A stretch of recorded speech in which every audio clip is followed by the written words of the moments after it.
Hello, I'm performing as the masked poet and I'm reciting poems from the book The Poetry's Therapist Meets the Poetry's Teacher, and it can be obtained from Amazon, and it's by Myrna Loy.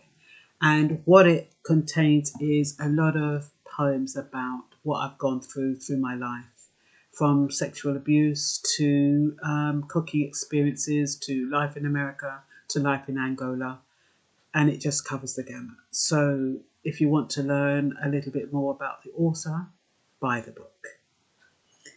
So this one is about my first cooking experience, and I'd run away to go and live with my boyfriend at the time, and I thought I could cook. I didn't realise how important it was to cook, but I was marrying a Jamaican and he expected his woman to cook. And this is the outcome. My first cooking experience.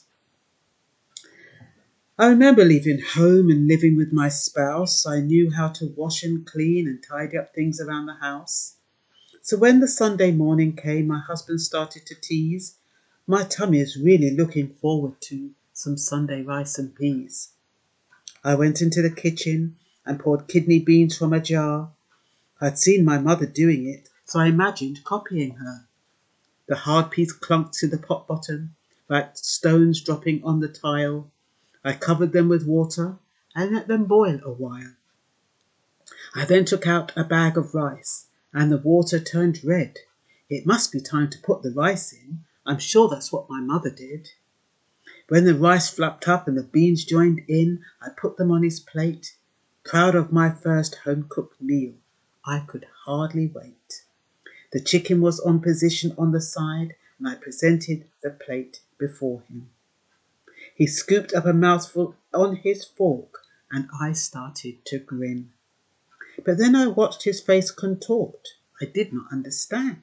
He gabbed, he spluttered, he angrily muttered, and spat the rice and peas into his hand. My grin turned to a grimace as the plate collided with the pot. The bloody peas aren't finished. Them hard like bloody rock. It's what happened. You can't cook. I looked up with great dismay. I picked up the plate from off the floor and threw the food away. The learning from this experience is when you watch your mum, learn to ask questions and check to see how it is done.